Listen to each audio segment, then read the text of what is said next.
I can't hear nothing. Okay, I hear it a little bit in the fade in the background. Can't hear? Poquito. Yo, yo, yo, yo, yo, what's going on, everybody? It's the Joint Roller Ayatollah here with my tag team partner, CT, aka Chitty Ray. What's happening, brother? What's good? What's good? And we are the Underground of Professional Wrestling Podcast. We're back. We're back, and the summer is indeed over. Summer has now been over. It's time to prepare for the end of the motherfucking year.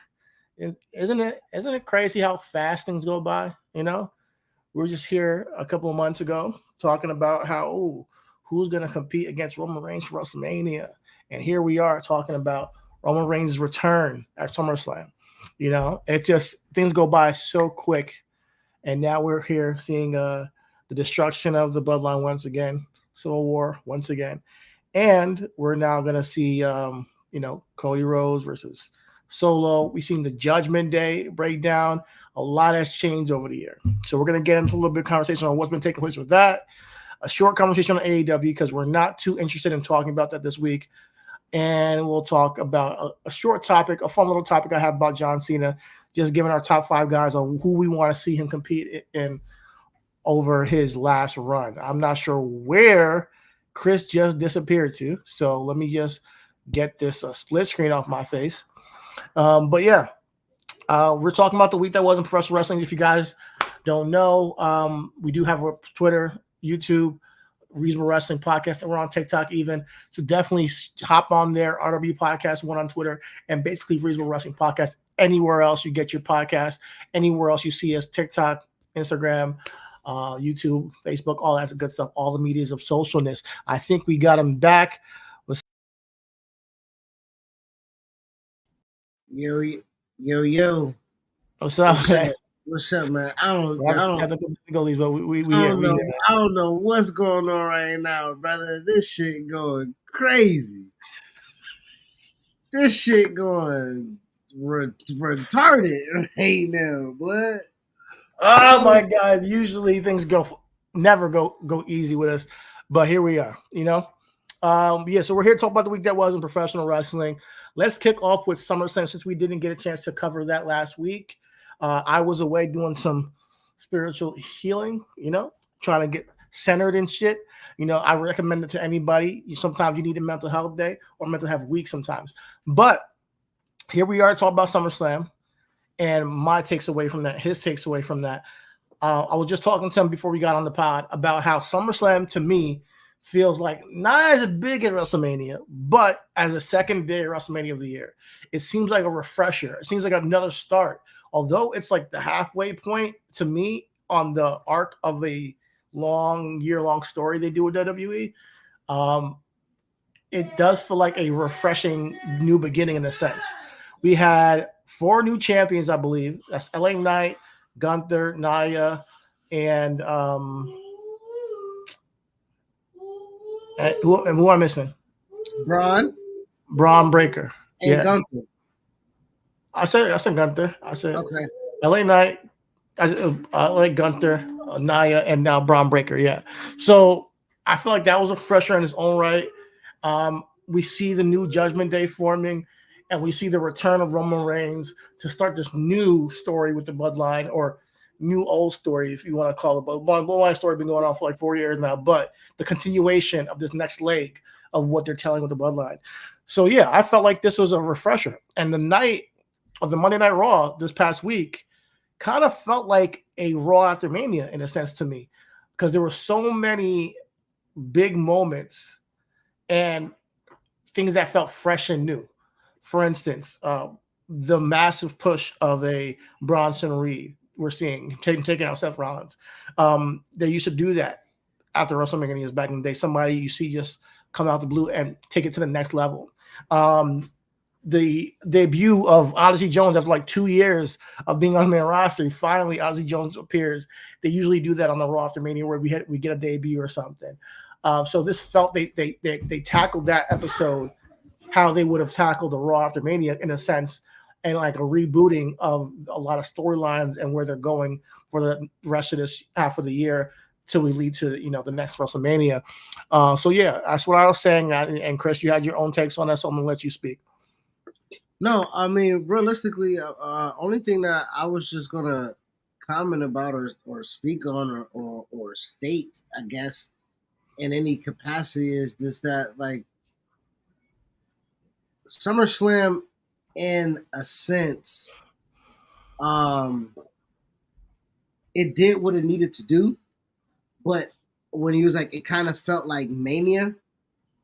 I for one, I think that's how it's a big four, right? So it's always going to have that kind of feeling to it. But realistically, like it was a reset, but it doesn't always feel like a reset. Like this felt like a major reset for a simple fact that there are things legitimately resetting. Right? Mania has not been a reset. Mania has been a continuation for a long time, right? You are antiquated in your thought process when you think Mania is a restart or reconfiguration or a brand new cycle of things to come. I don't think it's antiquated. I think that's more recent. I think more recent WrestleMania has been more of a restart of where we're going next. That's why Raw Mania is such a big deal. Those are the times where Brock Lesnar just came out of nowhere, F5 John Cena, or he showed up and took out Cody Rhodes last year, and it starts a new major storyline. Usually. Now, I hear you. Like, you think that it was like more of a continuation, and you're entitled to that opinion. But when you have a new champion in Cody Rhodes, sure and behold, like lo and behold, that is a new era. Like that is a restart of where we were, especially after a 4-year run of a champion. Well, it's hard for me to say that considering it's a continuation of a storyline. This nigga Cody has not been without it, right? So let's just use that space. Cody Rhodes winning the World Heavyweight Championship, the undisputed WWE Heavyweight Championship was a continuation of a story on multitude of levels. Roman's story is continued on. Cody's story is now continued on. The Bloodline story has now continued on. When I look at Damian Priest, Drew McIntyre, Seth Rollins, right? Just in that bubble. That was a continuation story of Damian Priest. Money in the Bank winner. Now he's the champion. It's a continuous story. For me, when I'm thinking about how WrestleMania was restarts, right? Even our great Sean Brett. Sean being champion was a restart of a storyline, of a company, of everything that was happening, because when Sean became champion, there was no continuation process of him and Brett. There was no continuation process of that storyline of the childhood product, whatever story that they were trying to tell you.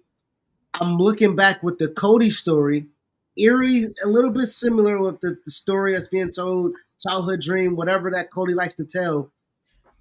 They didn't restart, in my opinion, with anything. Like it was the same thing as Sean. It's the exact same thing, because later on, Sean and Brett fought later on that year again. So to me, it's not like So not for the title, not for the title.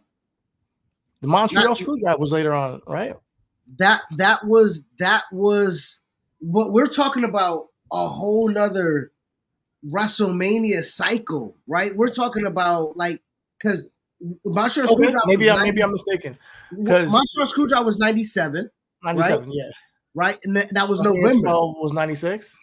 Yes. Okay, I'm just trying.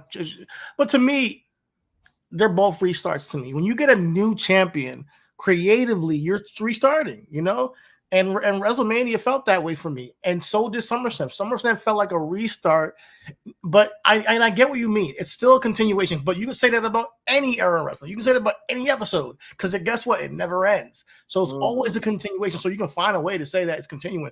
But what I'm talking about is creatively restarting on multiple fronts. It felt like WrestleMania was a culmination of a storyline. And then so did SummerSlam felt like a culmination of a couple storylines, you know, and new champions, and we're like Gunther winning a championship now, and seeing where we go with Gunther, it's a big deal, you know, like you're seeing where we go with Nia now, seeing where we go with Braun Breaker, seeing where we go, you know, with Roman returning. He wasn't around since WrestleMania, so it's like boom. Now creatively, we have to now build this new leg of where we're going forward. So that's what I looked at it like, and I can hear what you're saying, and I can see like to some people it may not be such a restart in a sense. I think we lost Chris, but he'll be back soon. But to me, it felt like a restart, and so did Monday Night Raw. Monday Night Raw also felt like a Raw after Mania in the sense of like multiple angles are being obviously we'll get the fallout of the betrayals. We get the debuts of Odyssey Jones, and we get the push of a Bronson Reed. Multiple things happening on the show, and then we get obviously, you know, the Wyatt Six having their first actual match, which we'll talk about in a moment. So it felt like a refreshing episode of Raw, and I can see some of you might be like, "Oh, it's just continuation." And guess what? It's always a continuation because Raw and wrestling never ends. So you can always spin it that way. But me, I'm looking at it as a creative pinpoint because there was a lot of culminations or climaxes on WrestleMania as well as SummerSlam. Whereas we're building these stories in between both of them. Like the Judgment Day angle, which has been one of the greatest stories of the past year moving forward. And I say that because in the era of the Bloodline, to have another group not feel like they're completely overshadowed and have their own storylines that have nothing to do with the Bloodline and have such an emotional reaction and response from the crowd and people online, it's been literally one of, if not the best storyline this year with the Rhea Liv Dom thing. Like it really has. And it all comes together perfectly with Finn Balor, doing what he did with Damian Priest. I gotta hand it to them, man. What they've done over the past 2 shows on Raw, 3 shows, Raw, SmackDown, and SummerSlam, it felt to me at least completely refreshing. And it's not like they were like bad before. It just felt like, man, they're still killing it. You know what I mean? Well, I think that's like you said, we all have our own way of visualizing it. Me, I can't feel that way considering the fact that I know that this is a legitimate reset from WrestleMania because WrestleMania weren't the crowning achievements for what we're talking about. Braun Breaker is an IC champion. That is a total reset from Gunther losing it at WrestleMania to Sami Zayn, right? So I'll ride the wave of that's a reset in the IC championship. Nia and her quest for the championship against Bayley. Bayley had to win that championship at WrestleMania because she won the Rumble, right? So this is a reset in that women's championship where there is now a new queen atop of, no pun intended. I think one of the biggest things that allows me to kind of say that this does feel like a Mania because of what you're stating, but also in a sense of this is, again, when I talk about antiquated, when we thought about WrestleMania, people say it's the Super Bowl of our business, right? The Super Bowl is the end of the season, right? It is the culmination of the journey, the season, everything, the injuries, the coaching change, the firings, the benching, the quarterback, whatever that is. Like, so we had that mentality of that was what WrestleMania was, right? It's a crowning achievement and everybody wants to make it to Mania. Now, everything kind of feels big, right? We got stadium shows. We got out of country show. Nigga, Backlash felt like a Mania. Well, they had it going crazy in La France. You know what I'm saying? Yeah. Like, so Australia goes crazy when we talk about Perth. I feel you on that, and so- I'm sorry to interrupt, but you're speaking to the grandioseness of where we're at in wrestling and how big these events are, and you're 100% right. There's a lot of big events, a lot of big moments, and the energy is up for sure, 100%. I'm really talking about more creatively about it being like a reset, but even with what I'm saying, it being a reset creatively, I don't think it's like a complete reboot. I think it is a continuation, like you're saying, from where we are at, but on some level, maybe in a minor way, like watching Raw for me felt special. It did feel like a special episode, and that they intentionally were like, all right, boom, we kind of knocked out of the park SummerSlam. All right, now we're trying to add new pieces and try some new shit out. It felt like we were in a space where they were telling specific storylines for the past 6 months, like it really felt, or was it 5, So that's what I'm getting at, and now we're like, okay, now we're opened up for the next half of the year. I hear you on that. And so my contribution to this was be like in 2K for all the homies that watching us and play 2K. They know within 2K there are seasons. So in the whole game, right, you got different seasons. So for the last couple months or whatever, it's been season 8. And with season 8, you get all these perks and all these badges and all these levels, and you get all this everything within that season, but it's still within that game, right? And right now, season 9 is upon us in 2K. But the new 2K comes out in a couple of weeks, right?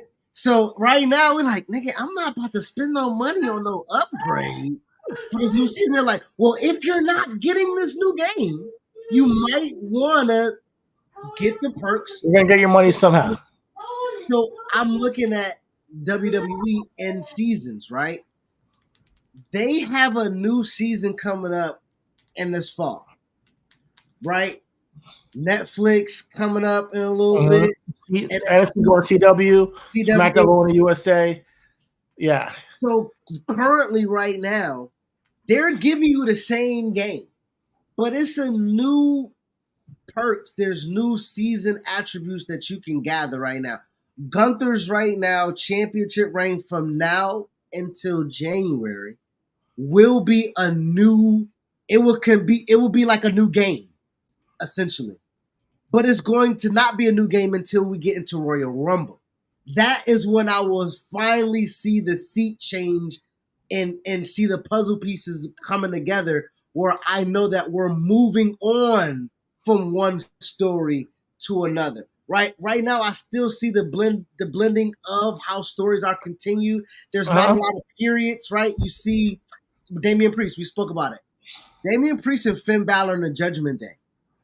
That has been a season-long perk that just ended in its one seat, right? And so right now, this new variation of, because within that last season, we had JD coming in, R-Truth making a fucking mockery of it. Why did this feel like a main event act when there's no main event talent attached to it? Why is your champion with these funneling, right? We had a lot of things that we're talking about Judgment Day in the previous season. They haven't moved on from it yet, meaning it's not a new game. Royal Rumble will be a new game. I think we'll see the disbandment of Judgment Day. There will not be a Judgment Day come Royal Rumble. I think Finn will be by himself. I think JD will be by himself. I don't know about that. I hear you, but to me, this feels like a new season. Nah, they done by Rumble. I think they done by Rumble. I feel like just like the culmination and the climaxes of the storylines of Liv and Dom and Finn, betraying Damian Priest, has started a new leg of this Judgment Day angle and new everything is fresh now. Now we want to see Finn versus Damian Priest. Now we got to see Rhea get her comeuppance on Dominic. You know, people are saying Dominic is the first person to ever turn heel from being heel, like turn more heel. And I think that's funny. I think that's epic. I think that him doing what he's done, he has legitimately been one of the best heels I've ever seen over the past couple of years, you know. And I predicted this when he started, you know, when he came up, like, yo, he's gonna be one of the better heels. And like that, and this, you know, he's playing into that. And I love to see the evolution of Dom. And now we get Finn, and Finn has his purpose behind for why he did what he did to Damian Priest. The thing I love most about this all, and you can say whether it's continuation or whether it's refresh or not, that's everybody's own opinion. But what can't be mistaken is that they act. Your mic went down. Okay, I can hear Gabe. Yeah, what is not mistaken is that they're actually paying attention to details. One thing I love about the Finn Balor Damian Priest dynamic is that oh, Nolo, what's good? That man Dom got cheered more turning heel again than he ever did as a face. Did he get cheered? I thought he got booed. Because that shit was. They was cheering my guy. I mean, it was awesome. I mean, I love what we're doing with Dom. All in all, like the dude has, I think he has real heat, and then now he has lived by his side. You know, it just evolves him even more from where he's at, going from his father to being, you know, with mommy, and now he's Daddy Dom with Liv. I'm loving everything they're doing with him. He's become an entertaining piece of the puzzle when I watch Monday Night Raw, whether he's a champion or not. Like he has his own thing, which I love. Him turning heel again, I don't think he should ever be babyface. And even if they cheer him, they're cheering him because he's with Liv, or they're cheering him because he's the man of the hour. It's not because they like the guy. I don't think. But I think he's a guy who should always be heel. Just like his dad is always a babyface. Like you can't see Rey Mysterio be anything but a babyface. Dominic should always be heel. But Finn's heel turn, it's a pay attention. It's the paying attention to the details that I really appreciate. The details that they're paying attention to within the storytelling that they're doing. Finn brought up on Monday night, like, yo, I waited a year to pay this off. Last year when I wanted you to give me that briefcase and knock Seth Rollins out, and you were, you know, half stepping, cost me the match at SummerSlam. I waited a year to get my payback. And not only that, we have no leaders in Judgment Day. When you became champion, you changed. All this stuff little by little. And if you go back to the past couple of months and watch all the behind the scenes things they've been doing with Liv Morgan, you know, Dom comes out of the room, next thing you know, she comes out the room, or she comes out of her car, and next thing you know, Finn comes out the car later on. You know, these things, if you look at the tea leaves behind the scenes, this was all in play a long time ago. You know, I think at one point JD and her were having a conversation backstage, and then he walks off. All of that stuff was playing into where we are now in Judgment Day. And if you're a fan who pays attention to the shows week by week, you get rewarded for it. That's what I appreciate the most. You get rewarded for paying attention to what they're showing you on television screen. And that's all I've been asking for wrestling for years. It's like, yo, use your angles as long-term storytelling. And they did that. And man, and that was a buzzword, long-term story. But me and you've been talking about this since day one on this podcast. I think for the most part though, I think for the most part is what we're talking about when we talk about long-term storytelling. It's not even, it's just pay off things, right? Like all we asking is that you don't forget, like we didn't forget, right? For instance, like Randy Orton, like him having his shoulder up. That's something in the past that they would just act like never happened. And again, shout out to the non-sanctity of what you will come here and talk about on the podcast about this damn draft. Who gives a fuck? It's a draft they made up. So, because of fun. So they shout out to them not having sanctity in the draft because Randy can now honestly make sense of something that would have went completely in the wayside that legitimately matters. Hey, Gunther, you got this title opportunity because you won the King of the Ring, a match that I didn't lose. Hey, even Triple H said it. But the referee said, we're in Saudi. Last time we were in Saudi, niggas didn't catch they played. So what we gonna do is referee decision is final. We'll figure this shit on the back end, you know. Yeah. So I like the way they explained that. Now I wasn't so mad about Randy Orton because of the draft, but the whole A-Town Down Under, that's complete bullshit. Like, yeah, I don't know. Hey now. They don't give a fuck about the draft, bro. Let's be honest. I'm cool with it. Let's just be real about it. Let's be real. Okay, we don't care about the draft. That's just bullshit. It's a ploy to get ratings on around draft weekend. It's cool. But no, I think that I do, but not to beat a dead horse, I do think they legitimately do. I think they do put thought into it. They do care about it. I think also, to your point, this year with the draft, they finally made the most sense and said, hey, they won't be a lot of reconfiguration of the roster because we're keeping our own guys, right? So fantasy draft, we've done that. We get keepers in the drafts and everything like that.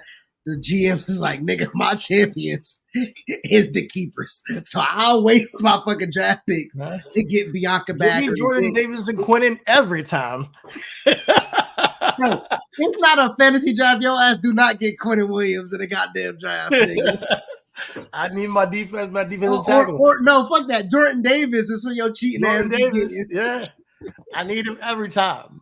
But you're right. Like it's a thing that I see as with at least with the Randy Orton thing, it's warranted. Even though like he's on SmackDown, whatever. It's warranted the reason why he's competed. He came up and challenged Gunther. It made perfect sense. It's unexpected because we didn't see it coming. He's not on Raw. I thought we might get a Drew McIntyre Gunther or a CM Punk Gunther next, but no. Let's run it back with Randy first. Let's make him officially champion. Let's not have him have a championship with an asterisk of how he got here. So I like the fact that we're actually taking the time to no, we're going to tell a story in Berlin. We're going to have him face one of the greatest wrestlers to ever do it, Randy Orton, in Berlin, in his home country, and see if they can put on a classic. I'm fucking with it. I would say also to your point,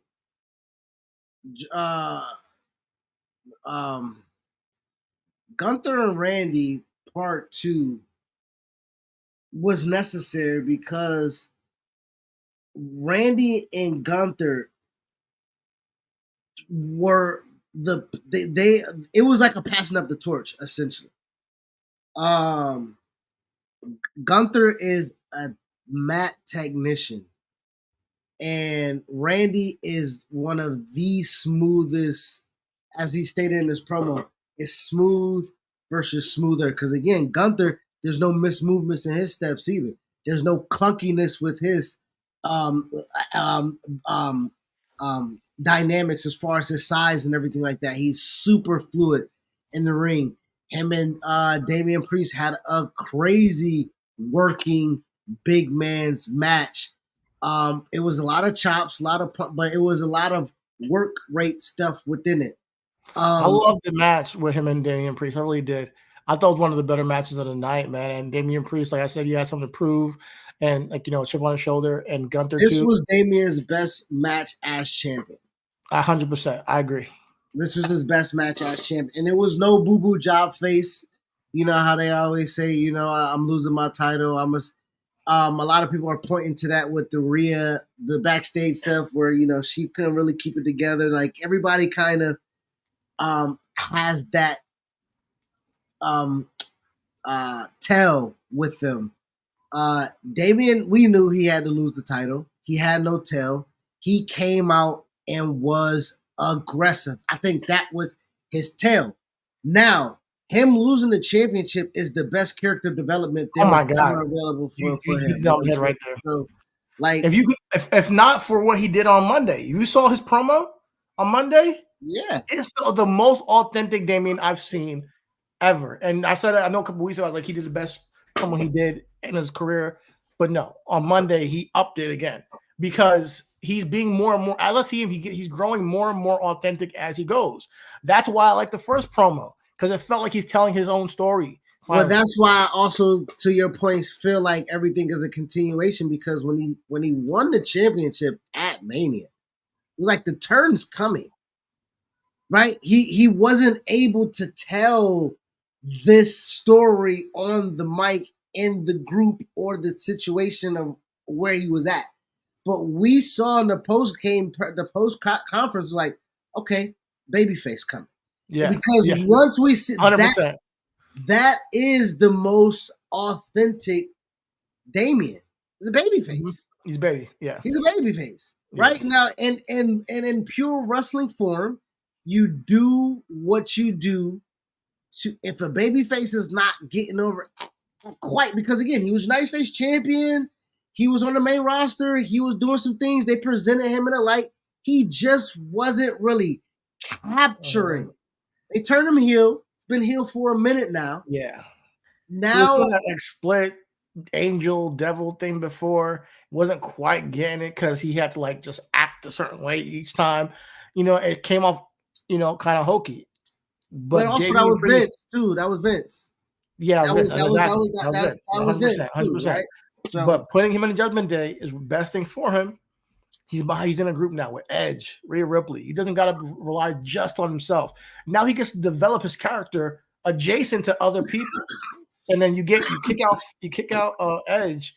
Now you got Finn, you got Rhea, you add JD, you add Dom, you know, and then you could get to see this guy interact in situations with a group he's loyal to, which creates his own lore, his own character.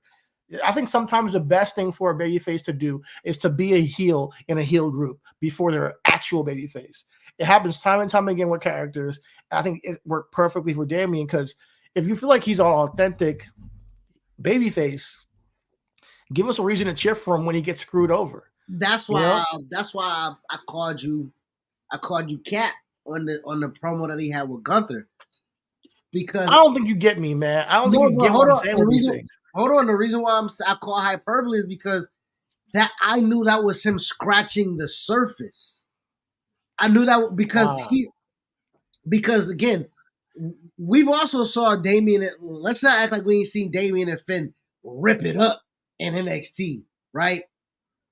Off of no real legit backstory to it. They about to tear this shit up. And the storytelling of because Damian in NXT, when he was talking in the deep voice and he's like when he's doing all that, he had a lot more character than again up here. And to your point, I don't think so. I'll be honest with you. In my opinion, NXT Damian Priest was cool. He was more entertaining because of his work in the ring. I never saw him have a crazy promo where I was like, oh man, he's hitting it. When he started talking on the microphone against Gunther, I'm telling you, I knew that was the tip of the iceberg when I said it. But it was like, it was the first time I felt him. Like, it's one thing to see somebody, I'm like, oh, he said some cool shit. It's one thing to feel somebody and like, oh, okay, he's talking. That guy is talking. He's not just the character Damian Priest. The man is talking. And now the first time I felt his best promo was like his best promo. I like the authenticity in that.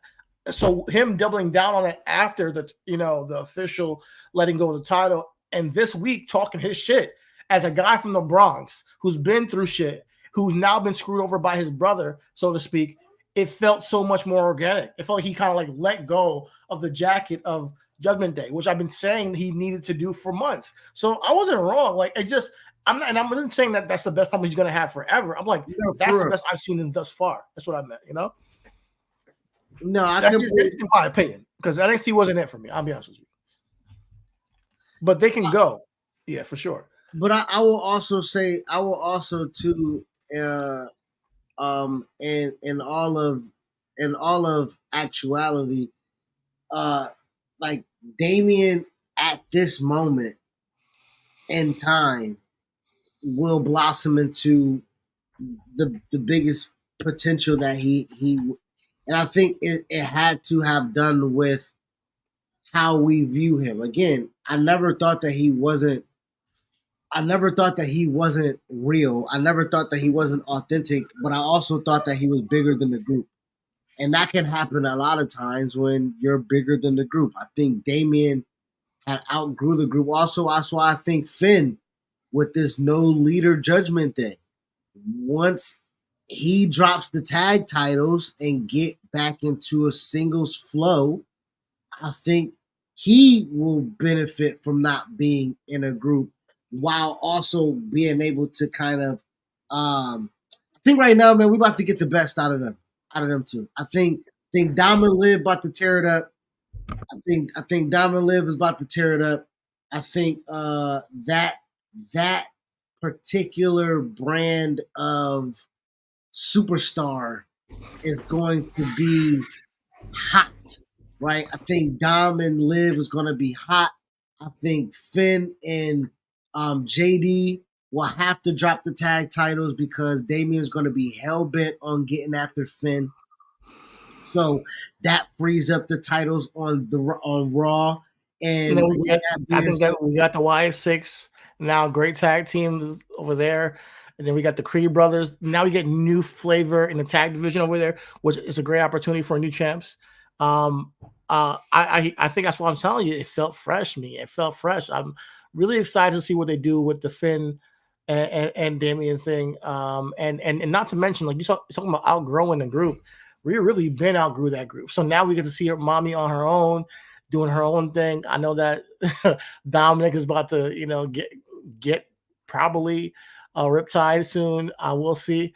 But I'm looking forward to all of it. It felt fresh. It felt like we are on another trajectory. Because whereas SummerSlam in the past, sometimes it felt cool and all, but this year felt more like a new continuation, if you want to call it that way. It felt like more fresh when we got to it.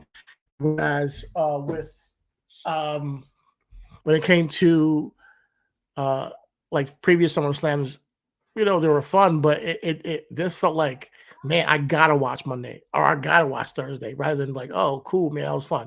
We're moving on from there. Another thing, like what I just mentioned, the debut of Odyssey Jones. I've been wanting there to be more, Black representation in this era. Shout out to him for getting his opportunity finally. He looked strong. He looked powerful. The sidewalk slams on the AOP guys, cool and all. That is, however, still a C level kind of like feud over there, but it's a great introduction to him. He looked powerful. I like the way they're handling Bronson Reed, making him a monster heel. So I'm looking forward to seeing those two guys grow in their monster roles on Raw. And well, so this is what I would like to put on. This is what I would like to also talk to you about when we was just talking about Bobby, right? This is what they wanted or tried to accomplish with the Street Profits. What exactly? And get a reaction, right?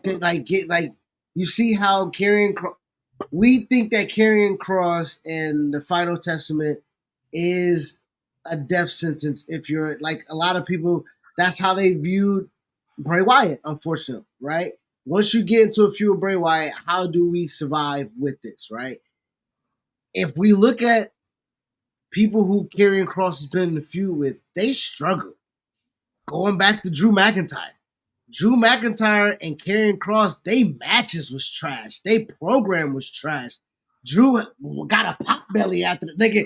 A lot of but what I'm saying is that when they put Karrion Kross with Bobby and the Street Profits, they also did not get a reaction that Odyssey Jones just got. Now I don't know if this is just a hot crowd. Okay. I don't know if this is a hot crowd, but I don't know how this is going to continue. When you're like, oh, I want to see Odyssey Jones versus Karrion Kross. Go back. What? Go back to when the Bobby Lashley came back with the Street Profits this January, and I think they took out the LWO. And pay attention to the crowd then. I'm not just pay attention to what happened then. You're getting this pop here for Odyssey Jones is not comparable because this is his debut. It's good for him to debut. Well, having Bobby, who's a former champion. Well, hold on. Please don't get defensive. Just niggas don't know who Odyssey Jones is my point. Niggas don't know who Odyssey Jones was. They popped for somebody beating Final Testament, and I don't know if it's the crowd or if niggas was really anticipating.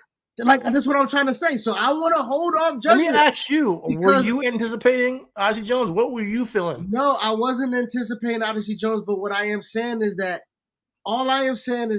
when Street Profits made the save for Bobby against Final Testament, I want to stay on Final Testament.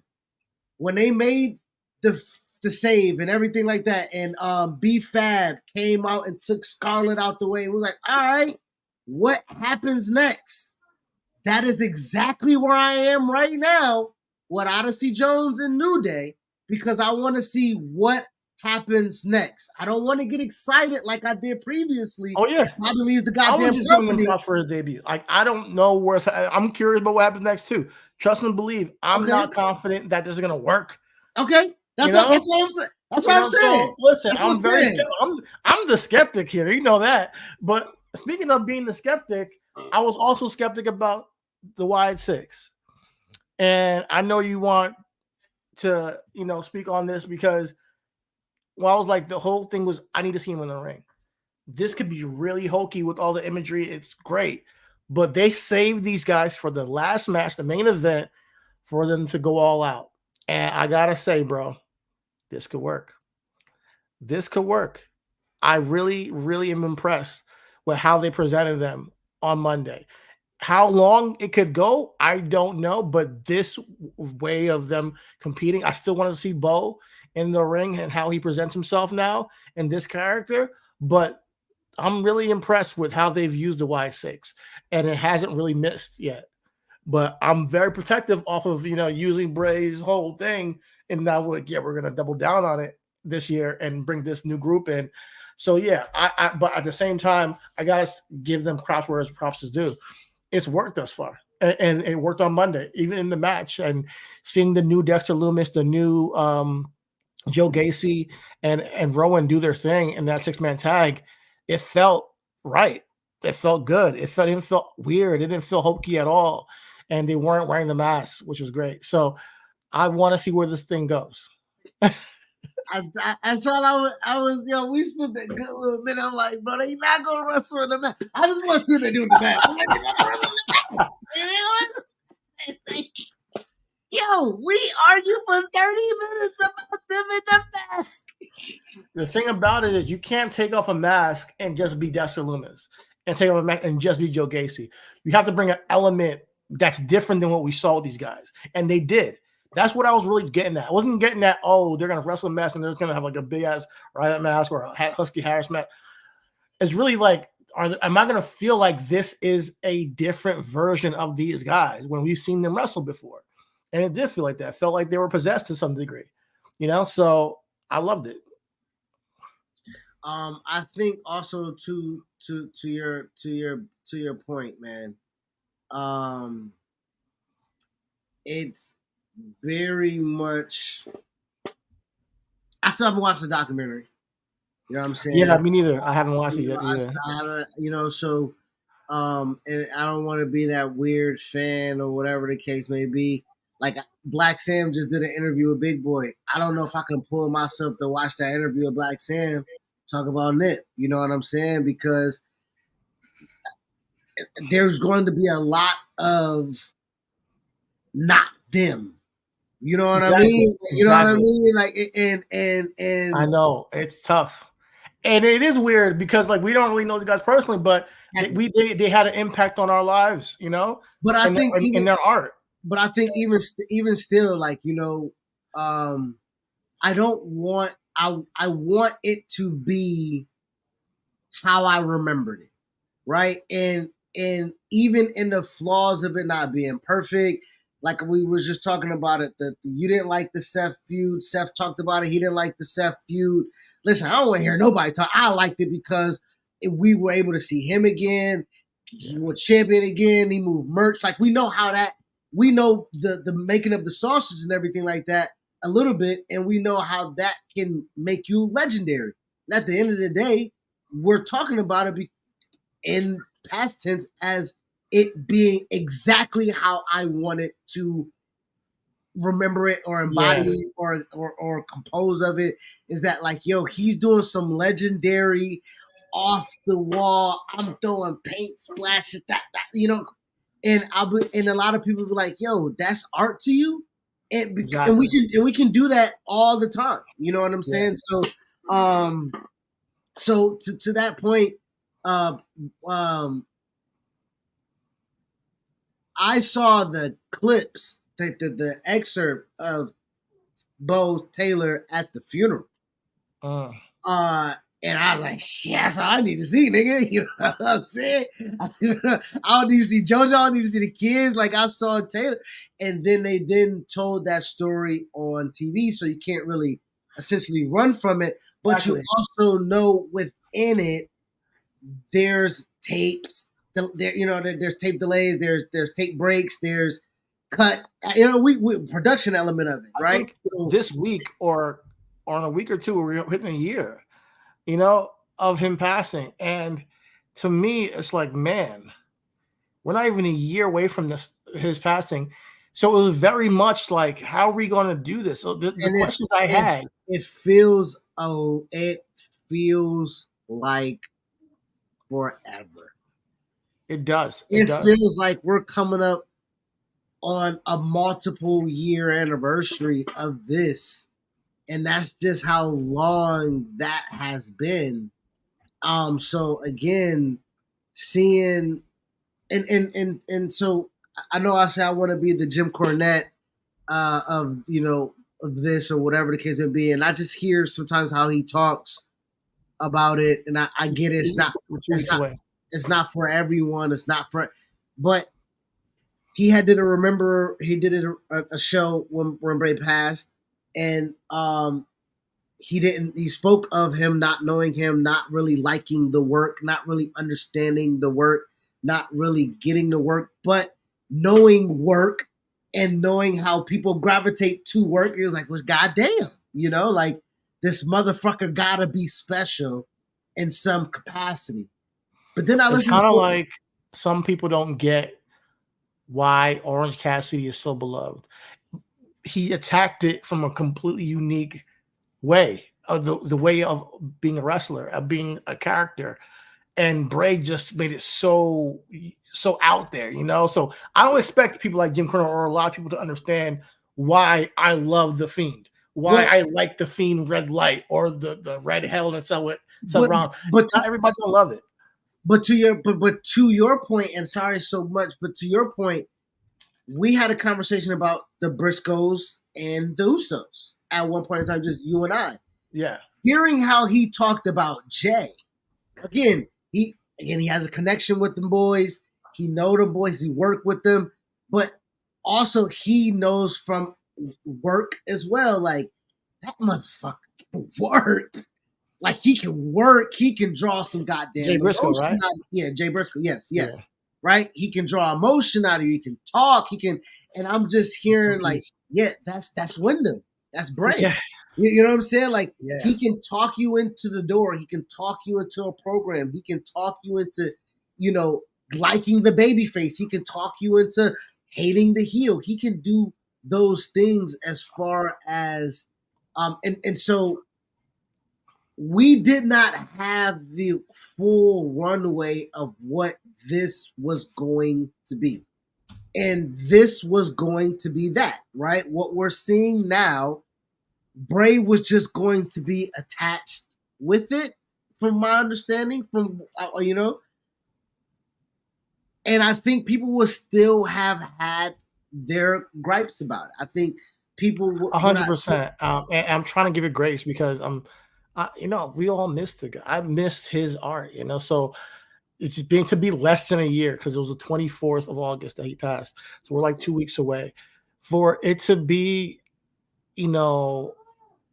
brought back so soon. And like, no, like I haven't even got a chance to digest, but although it feels so far away, it also at the same time is very soon to take the art form and say, yeah, we're gonna give it to you anyways, and like without thinking about him and how he brought and changed the way he approached his art form of wrestling. So that's the thing that I felt was really hard to thread the needle with this. But sorry, excuse me. The best thing they did was not run away from the reality of the situation in those videos. And that gave me solace, like, oh, they're not trying to avoid it and just do some, character of what they were trying to do before. No, they're using that as a thread through the angle.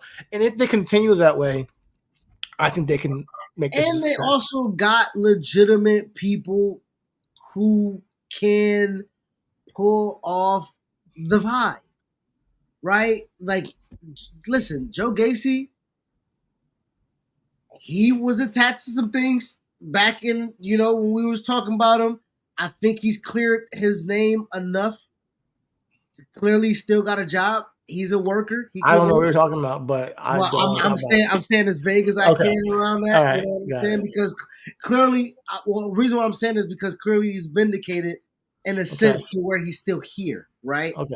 And in that aspect.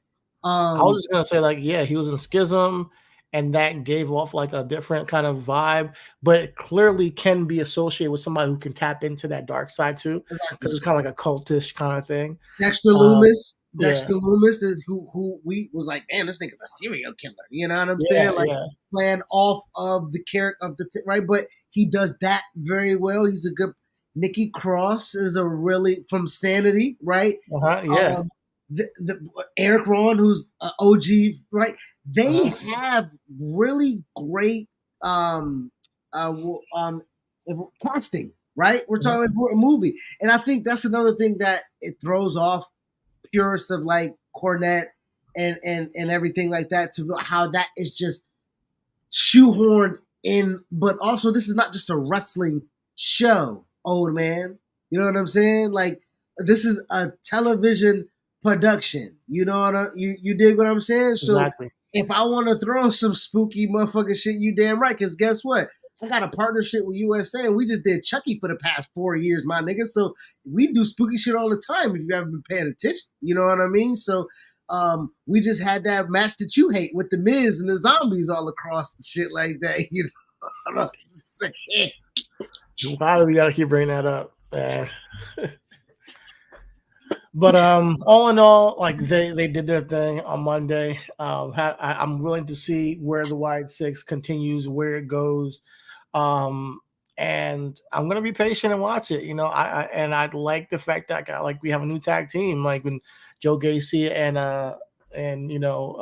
Lumis. I think they could be a good pair, along with Rowan if they choose to do that. And then we have Bo, as Uncle Howdy, who never really got to like reach heights.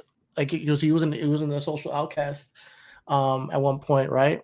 And he was after he never really got to win a championship and do it. So this second run of his career, or like I want to see what he has in store, like how he's grown, because it was clearly like his brother passing could have been the end of his career. Like, really, just think about it. Like, it could have been like, oh, okay, we really loved you, brother. We never really got with Bo. It's over, But him now adopting this, he has a weight on his shoulder to represent in a way that I think that he's prepared for, from what I've seen thus far. So I'm really curious to see where he can go. Is he a future Intercontinental champion? Maybe. I'm willing to see it. And if he's not, even with that, I want to just see what the art he has to show us, what he has to do, what he can do with these guys in the Wide Six. So shout out to them because they haven't missed yet. No, I don't, and I'm happy I'm happy that they did not, just because it gives runway for these artistic endeavors for the boys and girls. You know what I'm saying? For the men and women, because I was just saying the boys, but it gives validation to these artistic endeavors because there will be a subset of people who will just want to see it through. And I think that has also been a thing that WWE has not really been a thing. We just talked about seeing things through. So if you are able to call back some things, see some things through, you will be able to earn some good faith with the people that support your company. Absolutely. I think elsewhere within the thread of all that happened of SummerSlam in the week that followed, I would say Roman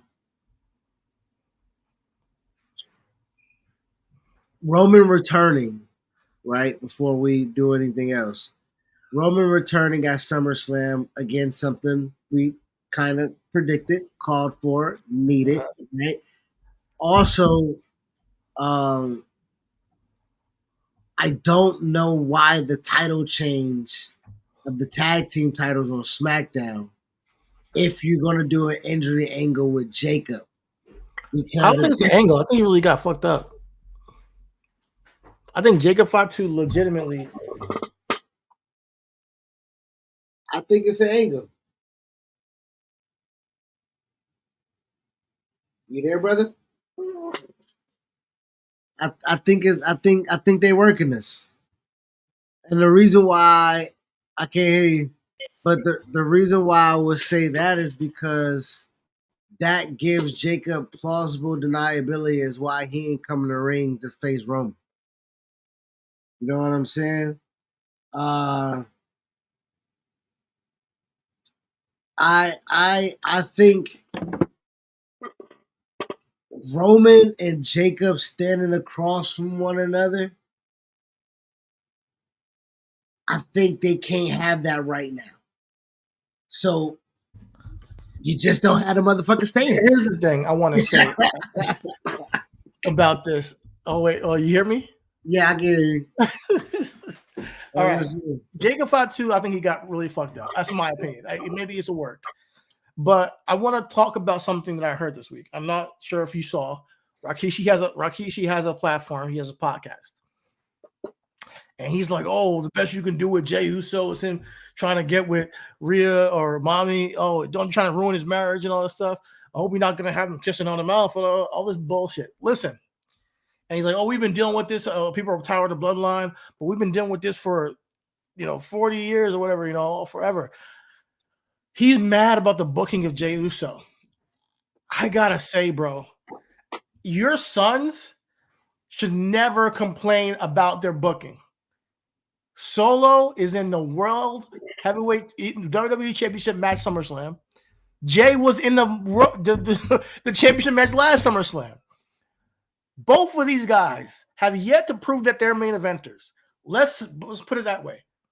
I'm going to be honest with you. This is all nepotism. You guys are in the era of nepotism, and it's working because Roman Reigns is definitively carrying your family lineage up. He is. And we're interested because Roman Reigns is that interesting as a character and added the element of the bloodline to where we're at today. Time out. Now, when we talk about Jacob Fatu, you just said it yourself. Jacob Fatu across the ring from Roman Reigns, that feels like money right there. There's a reason why you say that, and Jacob has only been here for goddamn 4 or 5 weeks. We said the same thing about Solo too. We said when Solo was the enforcer, we literally said you said that, not me. You said that. Stop it, bro. Stop it, bro. Stop. We not finna. First of all, Mr. Rikishi Fatu, I don't know what this nigga talking about. I salute you, brother. Oh shit, man. I don't want you. Yes, be angry because I tell you what. Jay, all your kids got black wives, and I know what ain't going down at your house.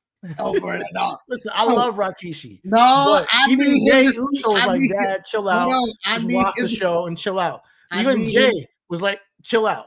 I need He got nothing to Rikishi. complain about. His guys have been on top Bro, for the past 3 years. Tom just got married and had all of the Judgment Day at the wedding. What I'm trying to tell you is he having a hard time at the crib. I'm all not this talking was- about Dom. Hold on. Okay, I wasn't talking about Jey Uso either. I was talking about Roman. You brought so nigga. Don't I tell. was talking about Roman by way of talking about the whole bloodline. No, Dom had nothing to do because I'm trying to make a point. You let me finish.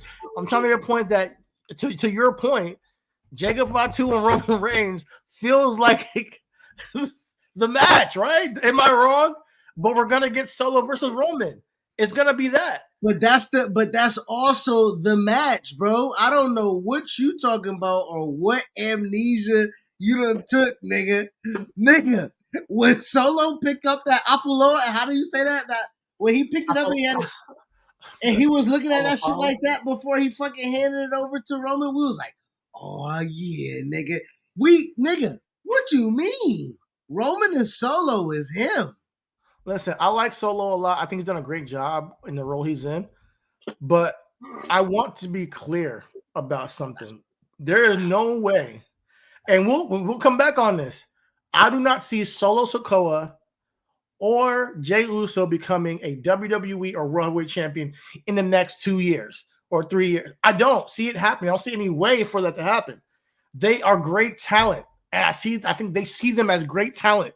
I don't think they see them as, oh yeah, Solo has a chance to beat Roman Reigns one day, or Jay has a chance to beat Roman Reigns one day, or beat even a Cody Rhodes for a championship. I don't think that's going to be realistic. I think that we have to be understanding about the talent we have in the ring. It's great talent sometimes and not main event talent. And just the fact that Jey Uso, I think he should be probably going after a Braun Breaker or something eventually. He could still be an Intercontinental or United States champion. Solo could be a United States champion even. But they're being shoehorned into the main event picture because by association to the bloodline. Let's be real. Let's be real. So that's why I wanted Cody Rhodes to get the whole KO thing going on, because I want them to get farther away from the bloodline. I want different matches, different people involved in it. I don't want that to be the case for the rest of this year or the next year, although we know The Rock is coming and all that stuff. But there are levels to this. Solo's been in the league or in the federation for about 2 years. He's at SummerSlam. Great job to him. He's done a great job, but there was no way he was going to win that. And when we talk about the bloodline, we know how this ends. Roman comes out on top. So, like, as much as I do want to see this, that's not, bro. I don't know what you talking about. You telling me, and I don't know how we even got here. Like, I don't even know how you got here to just get your shit off about Jay and Solo's not main event when they have literally just did what you said they not it. They made it. Listen, they didn't win it. That's my point. Whenever they're booked into a match, they lose. That's by design, bro. I'm talking about they're not going to be champion. I'm not saying they can't be in a match in the main event. We've been calling him main event Jey Uso for 2 years now. I see what they can actually have a match. They're talented, 100%. Solo had a good match with Cody. He did. But what do you even mean? Nobody said Solo was supposed to win the championship. Like, what? He's a like what? I don't know what the fuck point you trying to make here. But what I'm trying to say is, Solo was groomed to be a main event talent from fucking jump when he won the North American Championship when he wasn't supposed to win it because he had to be on TV with the main guys with a belt. He'd been groomed to be main event talent from Jump Street. I don't know what you're talking about. Like, just because you won a North American Championship doesn't mean you're groomed to be main event talent. How, bro? You pick one fucking. That's why I say you and my wife are the same. Y'all listen to one thing. And no, he won the North American Championship. Make the group look better. No, to make him appear like something in the group. He was a fucking main cog in. So him being a North American champion in the group means that you're a main event talent. What I'm saying is from 2 years. You said he's been in the Federation 2 years. From Jump Street, my nigga. Yes, from Jump, he was booked like a main event guy from Jump Street. What I'm saying is that he didn't win the NXT championship, Chidi. No, he did not, because his ceiling was not, I'm sorry, his floor wasn't even NXT is what I'm trying to say. That is a fucking, that has to do with. We got to define main event talent. We got to define what main event is main eventing a Raw on a consistent basis of main event talent. If that's what you think it is, cool. No, main event, what do you, main event, Solo's never being a world champion? Is that what you're saying? Yeah, I'm saying that. Okay. Solo is not going to be world heavyweight champion. Okay. But you said within the next 2 years. That's your caveat. In his whole career, is Solo Sikoa never going to be a world heavyweight champion in his whole fucking career? Is what I'm asking. I can't say that right now. No, I'm not finna not say he's not a main event talent, nigga. That's what I'm fucking saying. Kofi Kingston, fucking Jamaican, boom, boom, boom. Niggas would have told you 10 years ago that nigga ain't never winning no fucking world championship, nigga.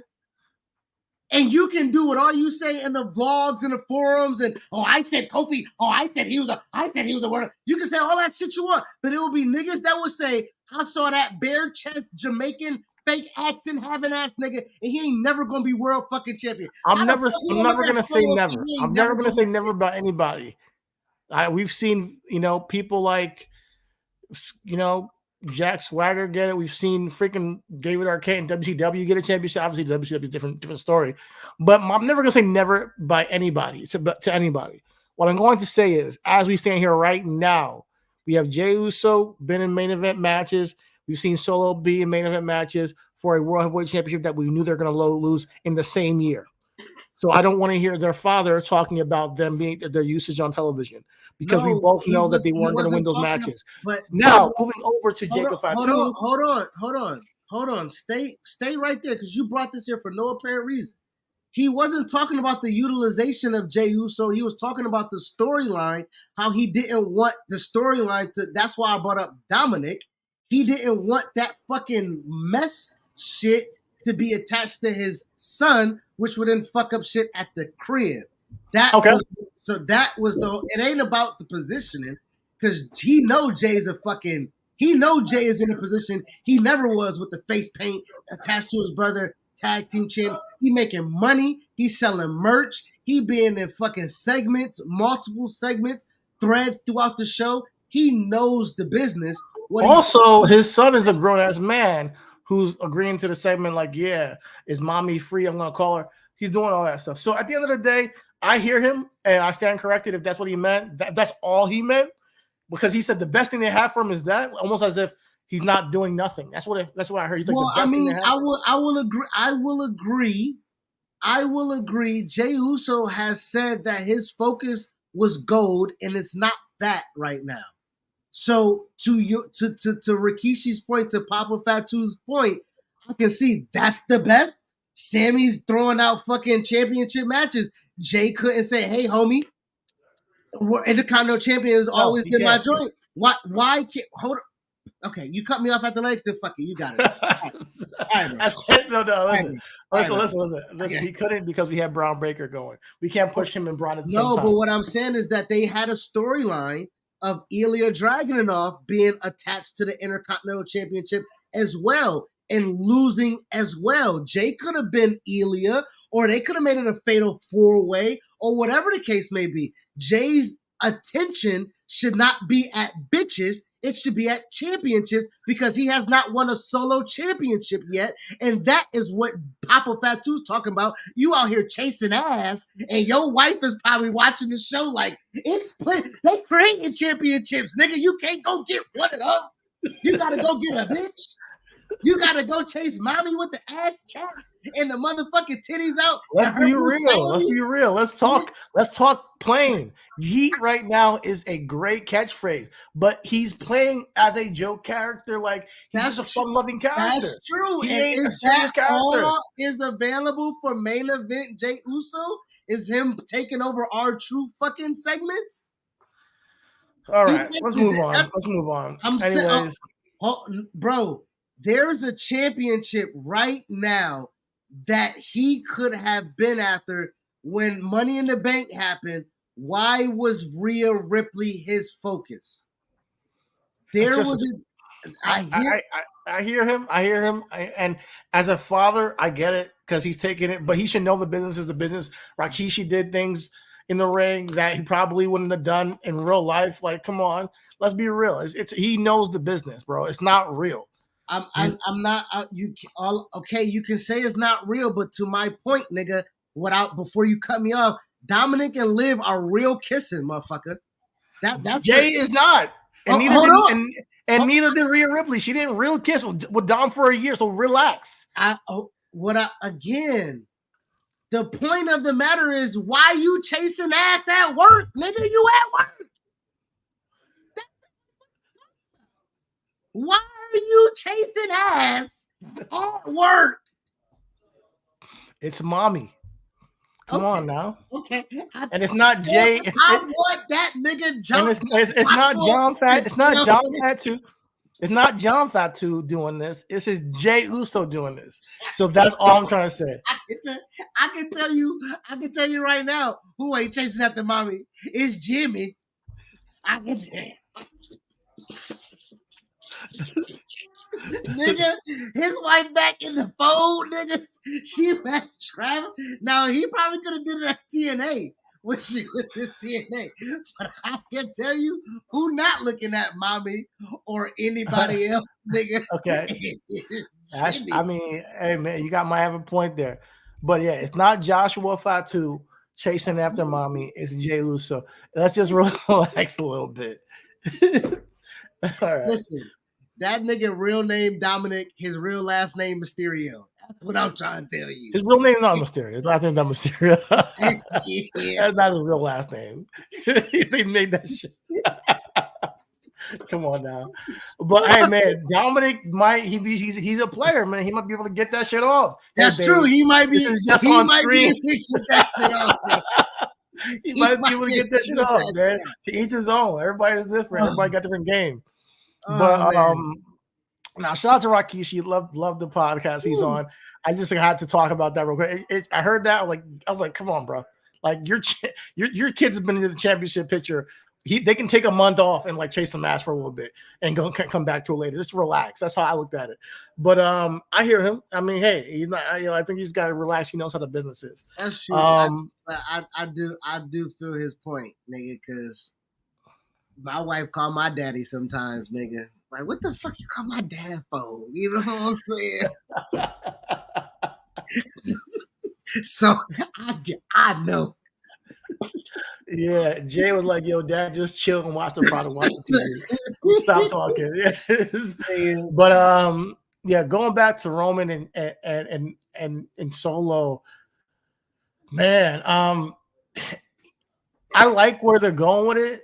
And I think we all kind of predicted this. So I think the fans want to see this to some extent. And, you know, they've been teasing it for a long time, which I love the long-term storytelling of it. But I'm not gonna. Let's just chill out. I'm happy to see Roman. Yeah, like deadass Solo can tell a story that Jay and Jimmy never could. You never bitch me, bro. You never bitch me, cuz. You never raise your fucking hand at me. You never motherfucking talk down on me. You never made me feel like never, nigga. So you gonna have to come. That's what I'm trying to say, okay. Nigga. All right. I'm the little cousin that you never motherfucking ran over, nigga. Cuz what? All right. You're right. So I'm down to check it out, see what goes down with that. We'll see how that manifest because they gotta get on the mic eventually. They gotta talk their shit and wait. But I got a question for you. You got some really good blood feuds in WWE. You got Drew McIntyre, CM Punk. Now you got Damian Priest, Finn Balor, and then you got Roman Reigns Solo. Blood feuds culminating in a Hell in a Cell match. Which, if you had to pick one of these three, which one would it be in a Hell in a Cell? Or even Mommy and Liv. No, I gotta be I think You should bring back the Judgment Day pay-per-view and have it Judgment Day or Hell in a Cell Judgment Day and make it those two feuds in the Hell in a Cell. Liv and Rhea for the championship. Keep Dominic Mysterio out, everything like that, and then you do fucking Finn Damien in the Hell in a Cell, and you keep the rest of the Judgment Day out. But yeah, I'll make it like Hell in a Cell Judgment Day or Judgment Day Hell in a Cell. I will combine those two themes and ideologies and have that be the two main events in the Hell in a Cell. That could be interesting. I like that. Listen, maybe we'll get a December on a Cell, because we already got Bad Blood coming up in October. Then we got War Games in November. Oh, then Bad Blood. Hey, no, fuck it. Do Bad Blood Hell in a Cell and make it 97. That's the very first Hell in a Cell is out of Bad Blood. So make it fucking do a fucking Hell in a Cell. Bad Blood, does that mean bloodline, meaning Roman Solo? Nah, fuck. I mean, nah. We say the marketing, we say Roman and Solo for a big foe. That's for sure. That's they not going. They gotta get it in again. I hit you on the voice note.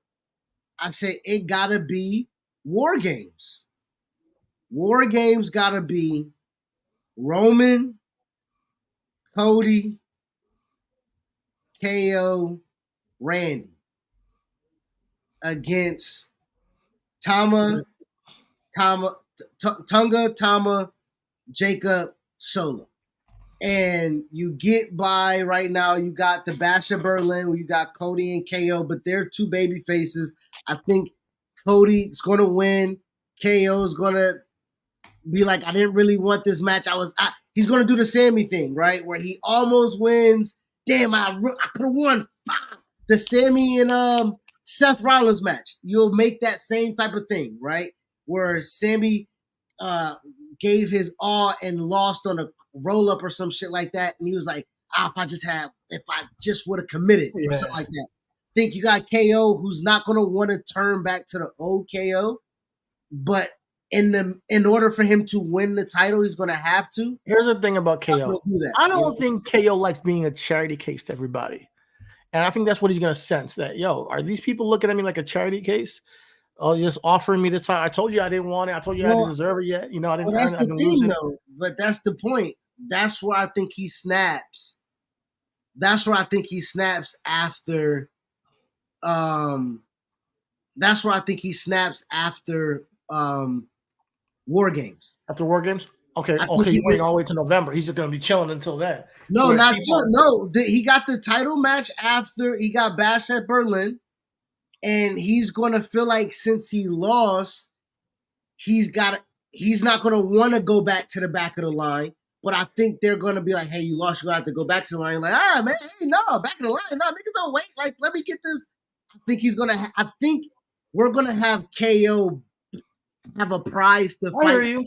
I hear you. If I tell that story. I personally think I want Cody away from the bloodline for a while. Like, until January. I want Cody away from Roman and Rock and Solo and all this shit. I think the rest of this year, I want Cody to focus on other feuds. In my world, in my universe, KO turns heel soon.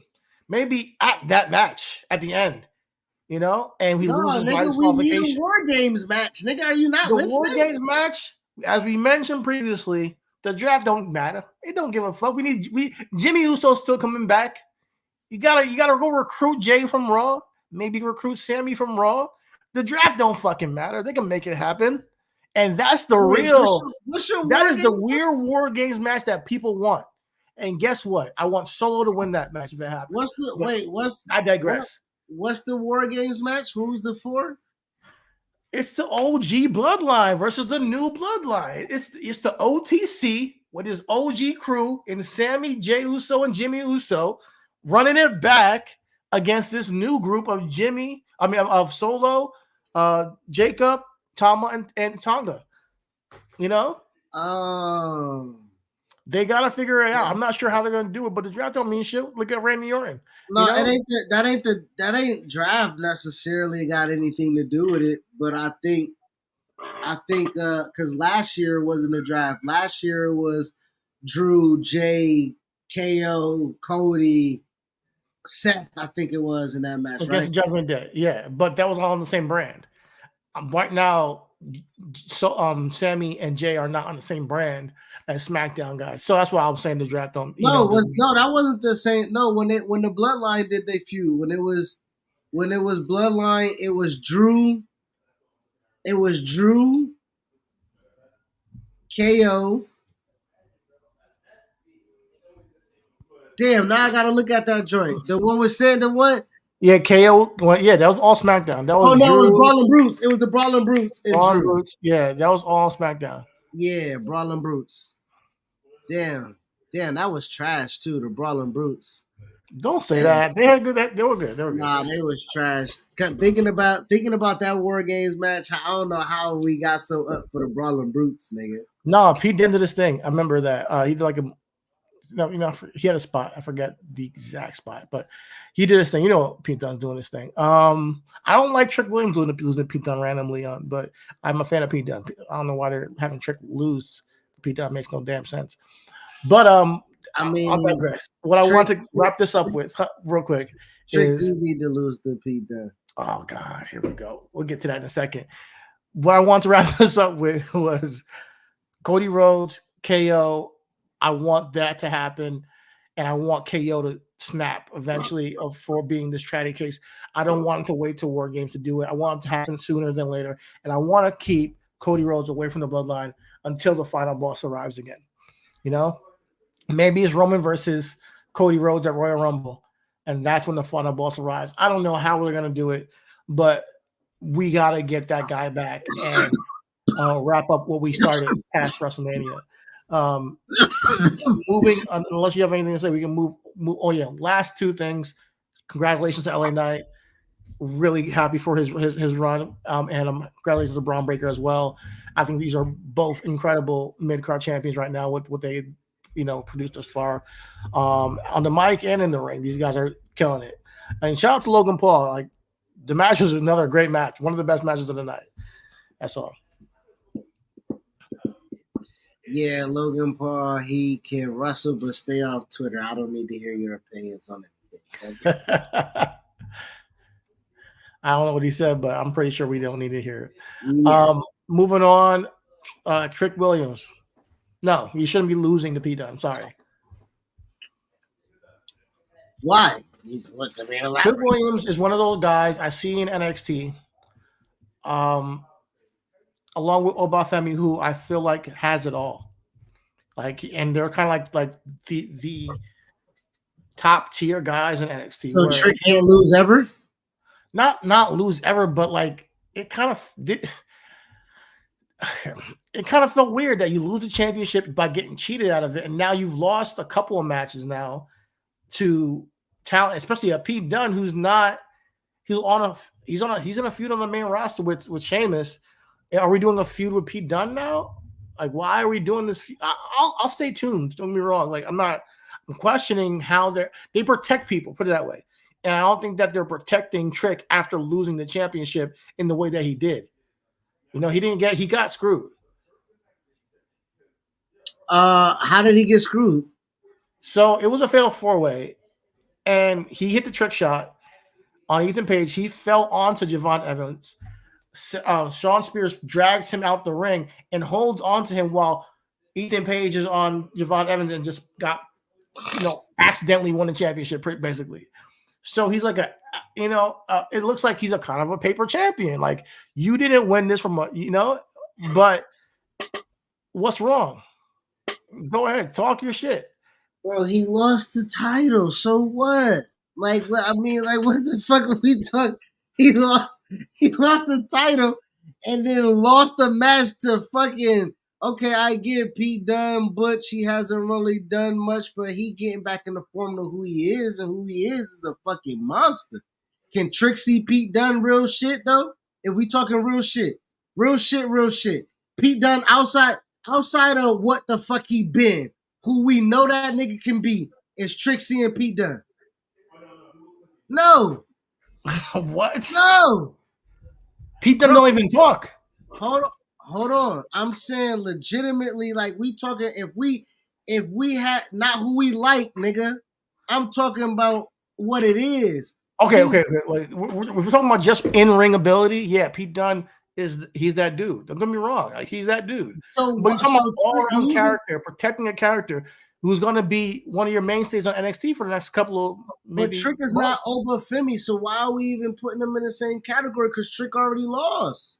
So meaning Alright. Trick can take a loss. What I'm saying is Trick is a character who can take a loss. Trick is a character who is not hurt with the loss. Also, to your point, Trick didn't get pinned for his title. He still has not had a rematch with Ethan Page. And he lost to a formidable real deal opponent who is rehabilitating himself and also needs a win in the elk of beating Trick Williams. So All right. in the vacuum of what it is, I don't necessarily think that he's fallen off the cliff. Like I'm not ringing the alarm right now for Okay. Trick. I'll But wait and what see. I am saying is that this allows him and buys Ethan Page time to be a champion in his own right and give Trick a distraction because again, we just thought about it with Jey Uso. Nigga, why you ain't after the championship? Because Trick, just like when we talk about with Drake, why you ain't just go after Kendrick, my nigga? Well, it's a lot of niggas shooting, and I think I need to take this nigga out real quick. So Trick is looking at Pete Dunne for show, and like, I gotta take this nigga out. Well, Pete was like, I ain't no chump, bitch. You know what I'm saying? You gonna take an L. I think this allows Trick to beat Pete Dunne, solidify himself having it, because it ain't like, I'm not questioning can he go. He wrestled Ilya Dragunov 3 times. He wrestled Carmelo Hayes. He put on a tremendous amount of in-ring charisma and can carry a storyline. I'm not saying that he needs to be tested. But what I am saying is that if he's not going to directly now go back after Ethan Page, him losing to Pete Dunne buys him time for him to get a valuable win back. And then by the time he's laser focused on Ethan Page, we want him to have that championship. And if he loses again, that means it's solidified that Ethan Page is not a paper champ. Now, what do you do with that? Can Trick Williams lose the rematch to Ethan Page? And how would you feel about that? We'll cross that bridge when we get to it. No, I feel like it's a lot of Dolph Ziggler and Braun Breaker situation going on. I feel you. We thought that we left early because we said Braun winning it. And we needed to get over to WrestleMania. And we looked at our phone and we said, bitch, what?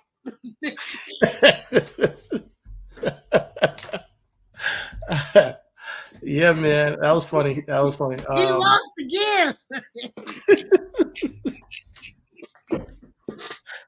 So can they do that with Trick, with Ethan Page, and have him lose twice?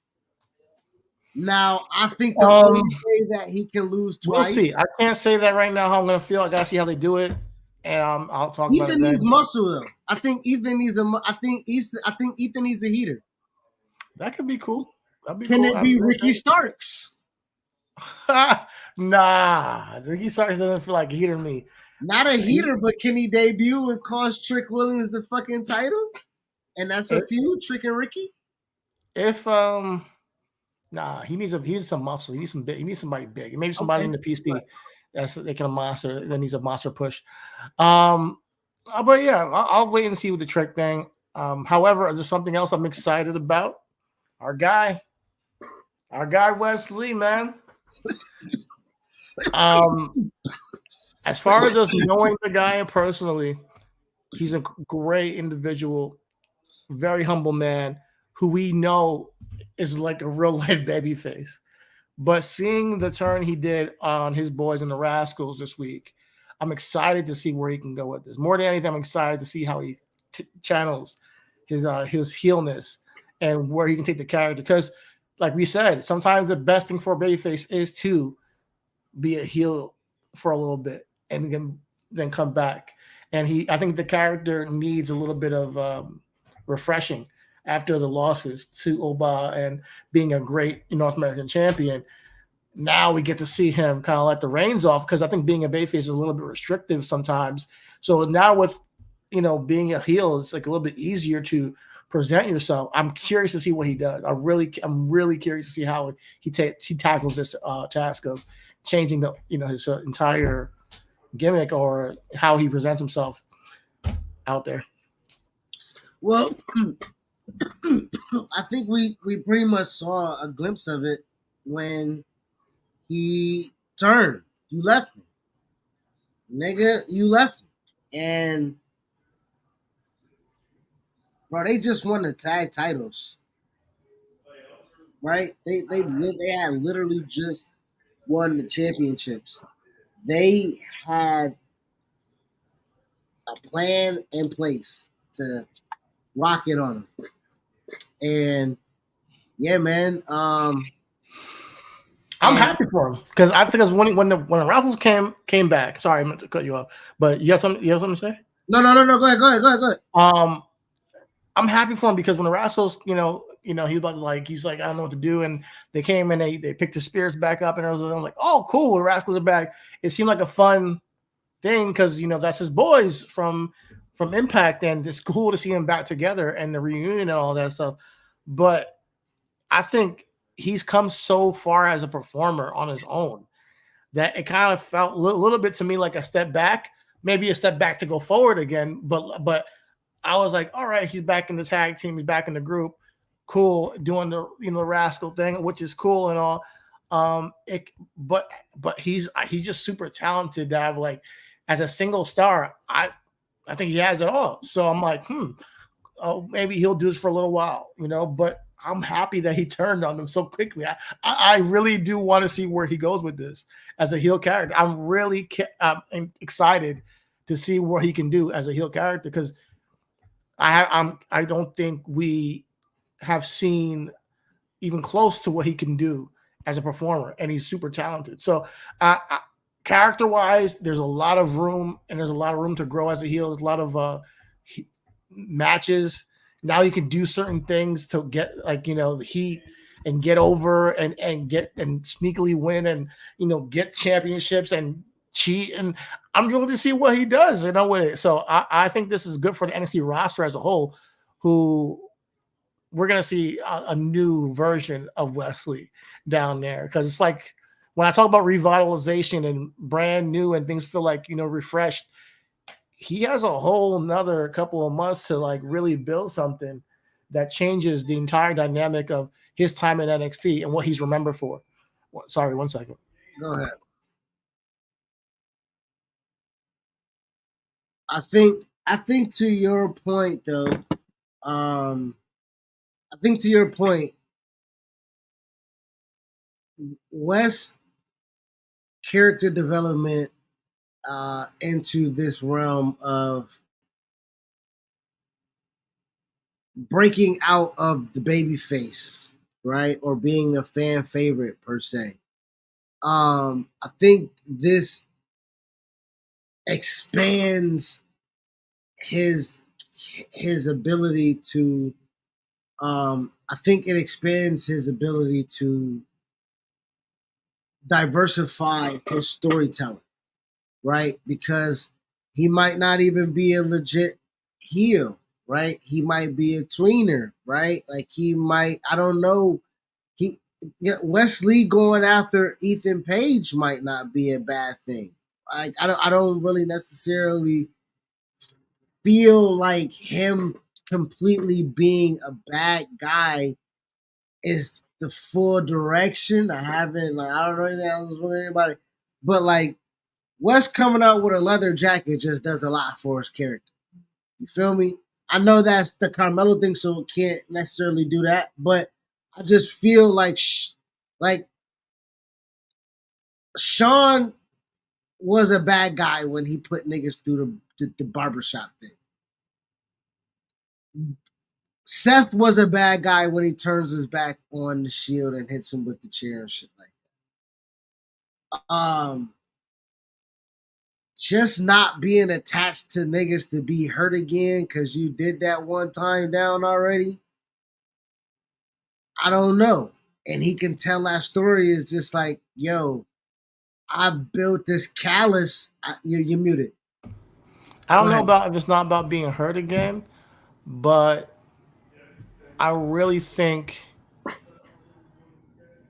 he can come out like, listen, I don't need you guys anymore. Yeah. You know, just like Yeah. flat out, I don't need you guys anymore. Although, like, this is all scripted. They're great dudes too, and they're very talented in their own right. But I think Wesley's journey as a solo star in NXT and becoming North American champion, one of the best, if not the best of all time, I think he's a little jaded from the crowd and how they're embracing some other people.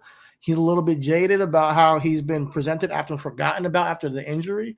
And now he's like, oh, his boys come back and they want him to just fall in line with who he used to be. I'm just gonna wait and see what he says, bro. when You it let comes me to know how. Let me when know at NXT. I want to hear what he says. I want that promo because what I know he's gonna kill it. Like, I want to hear that promo. What I wanted to ask you in comics, when Jean Grey became the Phoenix, how was that presented? She was low key possessed by an external force, and it's just she's uncontrollable, you know, in a sense where, you know, it's very dangerous for because her powers are now uncontrollable. She can control Now, people's mind. where did that come from? It's a cosmic entity. It's like a no, the reason why I'm asking is, can we find some parallel? Because this thing is Phoenix rising from the ashes, like it. Because I know. Also, I'm asking that because Jean Grey fell in line as being X-Men, right? But when she was the Phoenix, she like, I don't need none of you motherfuckers. You know what I'm saying? Like, legit. Like, I'm one of the baddest people in the fucking cosmos, right? universe. Yeah. So, Wes, I remember hearing Booker T say when he was asking who can lead NXT, he mentioned Lexus King. He said the guy's just a sponge. He got the work of his old man. But he said Wes Lee, man, he was like, that he got a fight in him. He got a I dog. know. And it don't matter who it is, the size of who he's fighting, he don't go a certain type of way. So, like, What did I tell him when we first met him? And what did I say? I said, you can fight anybody, any size. And I used the word tenacity. And I'm glad that Booker T sees it too, because it means that I'm not just crazy when I said that before. He has a tenacity, not just out there in the ring and how he performs and talks about, you know, the heart he has.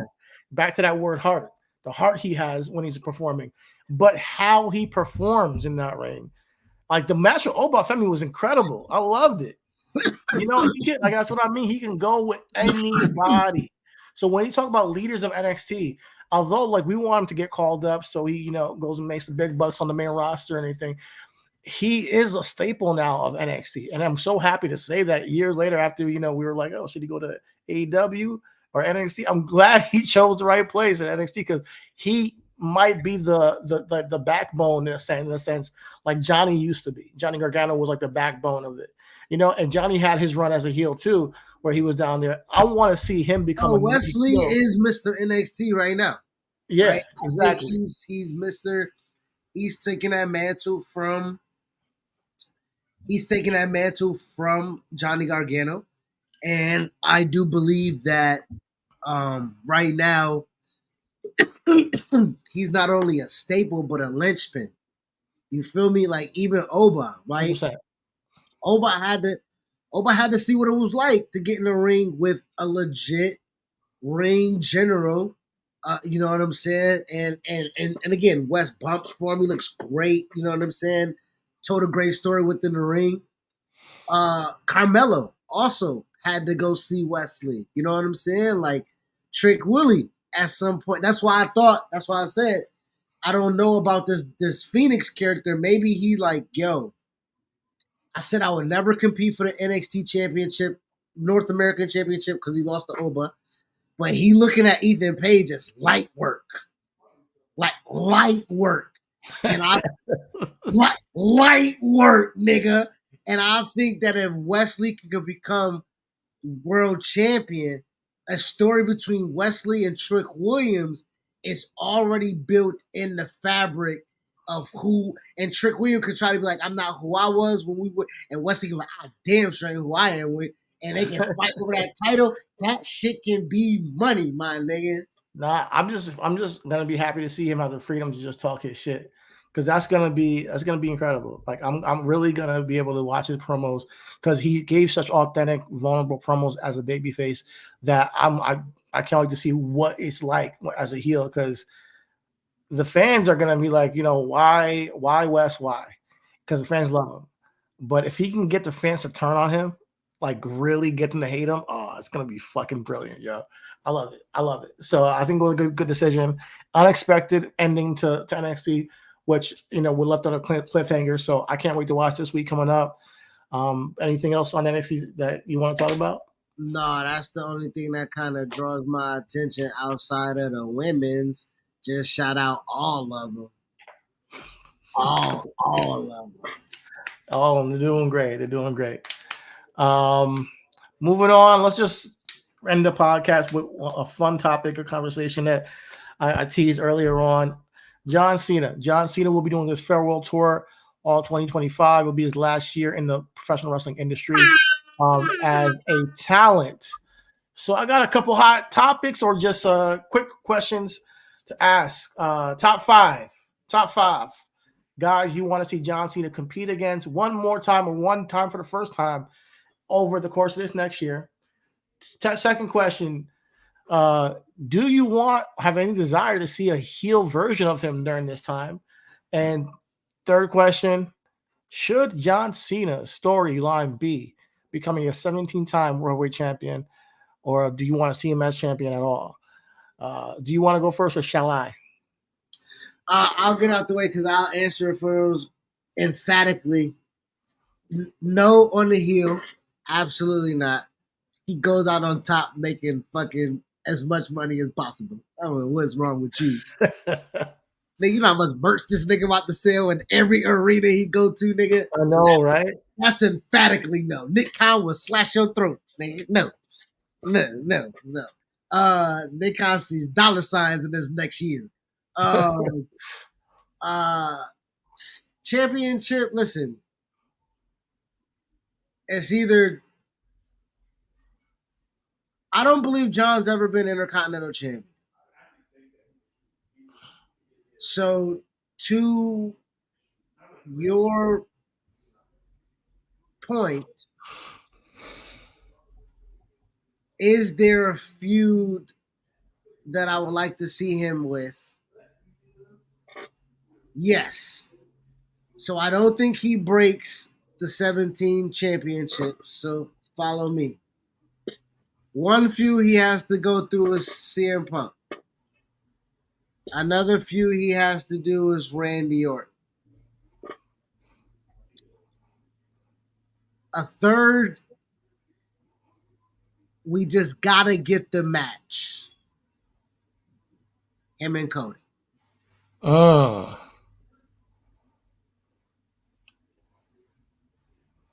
And my next two feuds, and I would probably end them.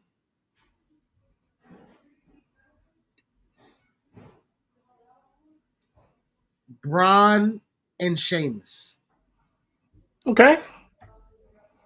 And if he's never won the Intercontinental Championship, I would like him to have a nice feud with Braun Breaker, win that championship, and him and Sheamus have the feud to end it, as Sheamus hasn't won the Intercontinental Championship and he will win it off of John. And he won his first World Championship off of John Cena in a tables match, and he will win his Grand Slam last feud match with John Cena off the IC. I would like that to be. Okay. Interesting. I'm going to answer all three of them in the same way because they're all kind of combined. Do I want to see John Cena as a heel? I don't either want to see him as a heel. I think it's not necessary. I think going out as a babyface is kind of how you want to see a legend go out in reverence. But that doesn't mean that he can't be a big part of somebody else's heel turn. And that goes to one of the guys I want to see him feud with, and that is a Cody Rhodes. I do want to see a John Cena Cody Rhodes butt heads, babyface versus babyface. I'm not sure if we're going to have the time to do it, but I would love to see that, and that be an impetus for Cody Rhodes to turn heel.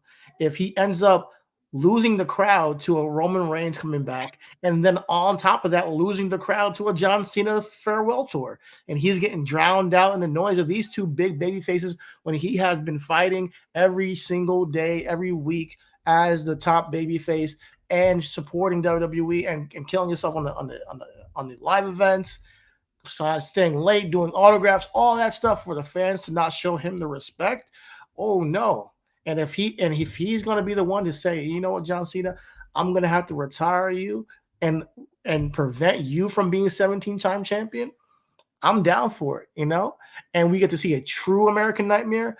I don't see anybody else that can turn Cody Rhodes into the true American Nightmare but a John Cena, I mean, maybe somebody else comes up, but I think that's the perfect guy to see that side come out of Cody Rhodes that we haven't seen in a long time.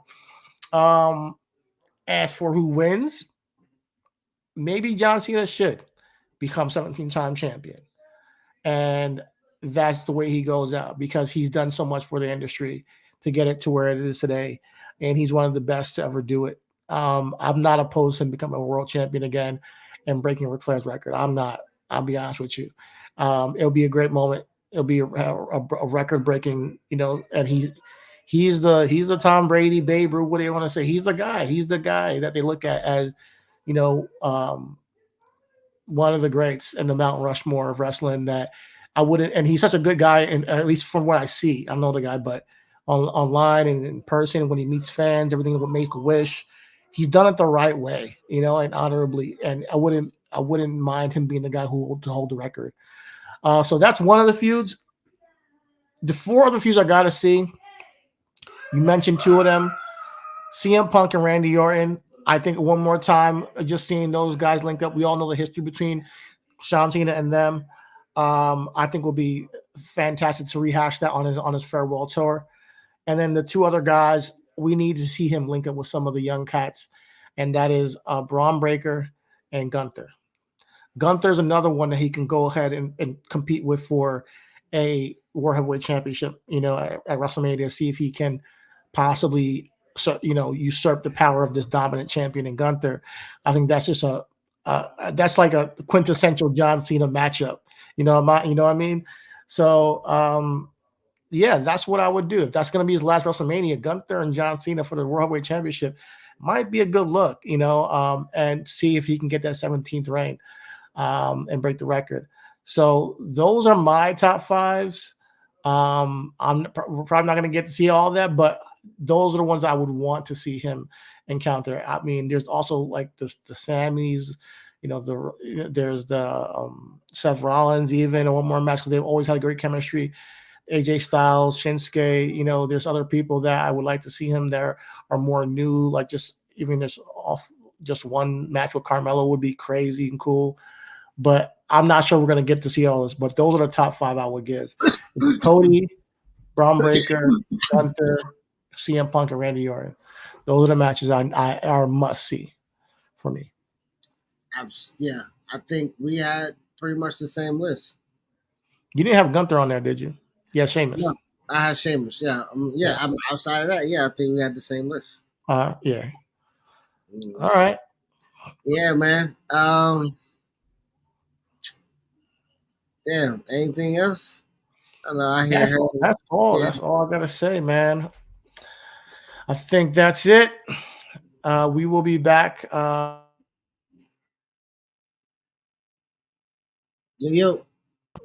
We'll be back next week. Okay. All is love. Everything is wrestling. Stay tuned. We got a lot more content coming for you. a lot of this rehashed. All right. Peace out.